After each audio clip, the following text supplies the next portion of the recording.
Hello and welcome to Better Together. Hi, I'm Kimberly. And I'm Tony.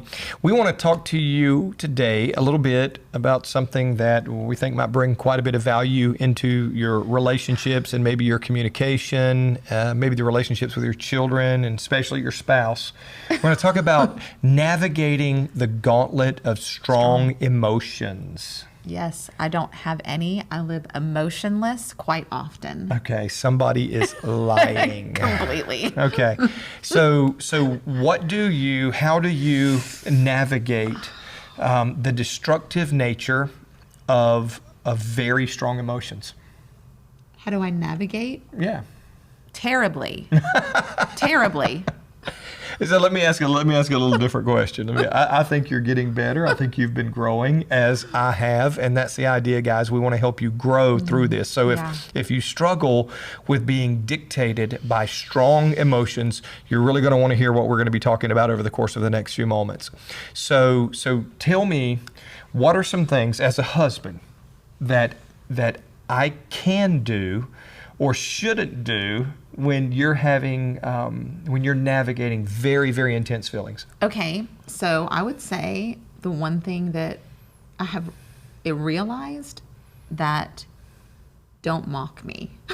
Okay, don't make fun, don't minimize, maybe? Okay. Don't minimize, recognize. Well, I don't even know if you recognizing that I'm having a heightened state of emotion, let's just say passion. How about this? A passionate moment, right. A passionate moment. How about that? I think that I would, don't point out the obvious. Okay. Don't say you're being emotional. In fact, I was reading an article and it said one very emotionally unintelligent thing to say when somebody is being emotional is, hey, you're being emotional. Like they don't realize it. Even if they do, that's not the thing to say. So kudos, absolutely. So don't point out the obvious when you're having an emotional moment. So that's one way not to inflame it. What is a response to that from myself or a husband or a person that could help? Okay, so from a relational perspective, and I'm just speaking man versus woman, but not going to the extreme, not meeting me at my height of emotion, I think is very important. I think that I can go there or you can go there, but we can't go there. So women, good. I think women tend to think that they can both be emotional and it's a good thing. No, that's a hair pulling cat fight.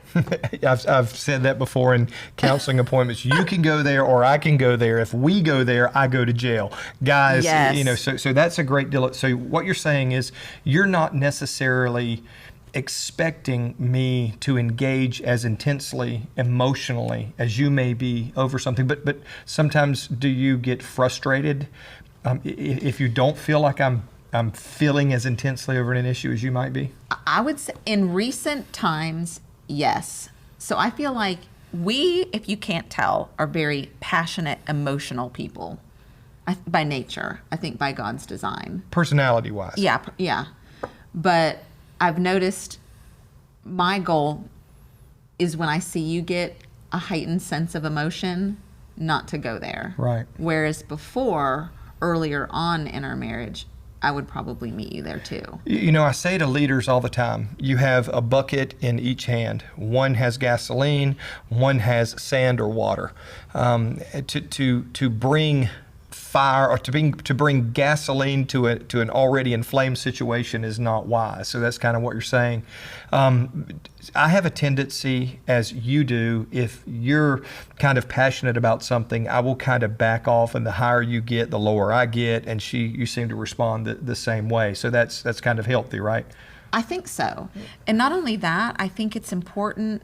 I think emotion is a good thing to have. We're not robots. So you need freedom to feel. Right, freedom to feel, but in that I would say that destructive emotions have consequences. That's right. And not only do you hurt people in those heightened states of an emotional response, but there's an effect on others that you might not realize. And even on yourself. And so, right. And so then you have the guilt and the shame. Right.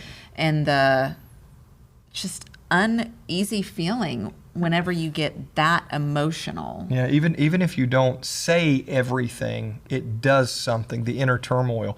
You know, the Bible says a wise woman builds her house, a foolish woman tears it down with her own hands. The Bible says again that a fool vents all of their feelings, but a wise person keeps those feelings in. And I think if we're going to navigate these feelings and correctly and not do damage in the middle of what we're feeling, it's important not to vent everything we're feeling. So let me ask you a question. How then do you tame?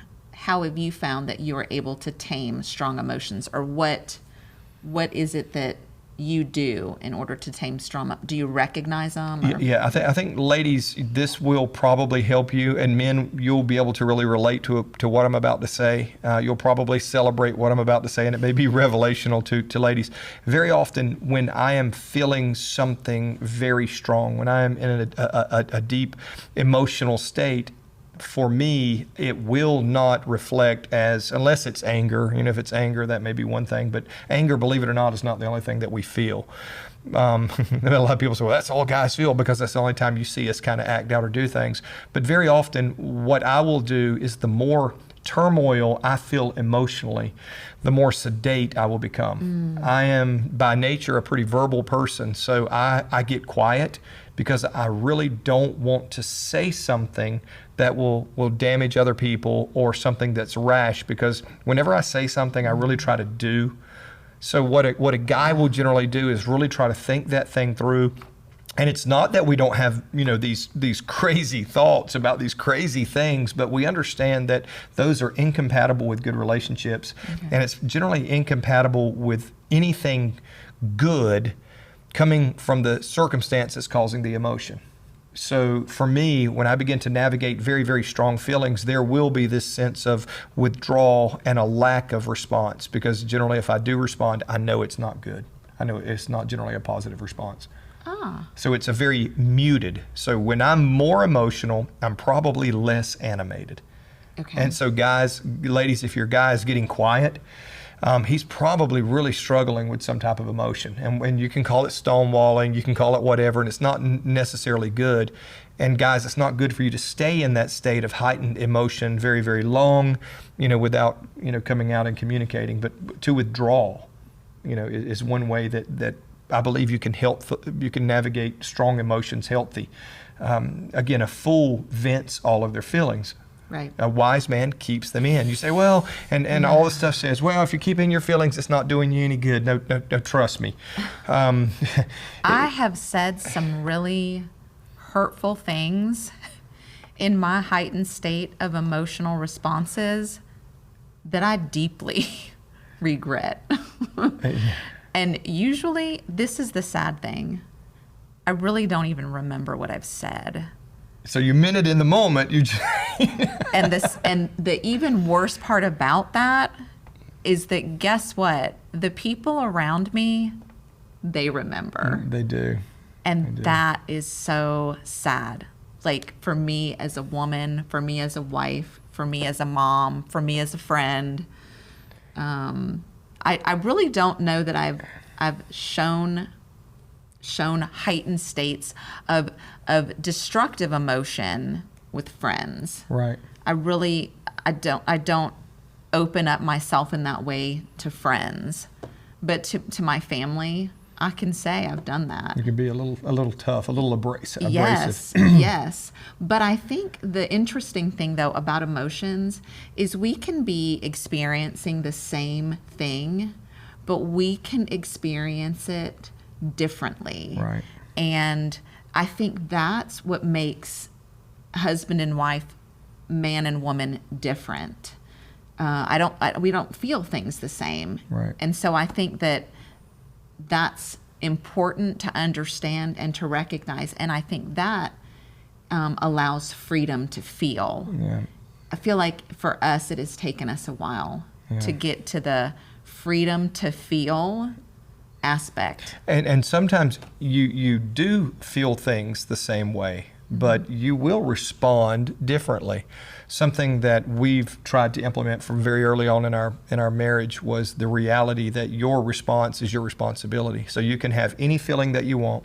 You can have any intense emotion that you want. You can express it any way you want, but if you break it, you have to fix it. Yeah. Your response is your responsibility. So, emotions and feeling strongly about something is never an excuse for causing hurt to your partner or to your family.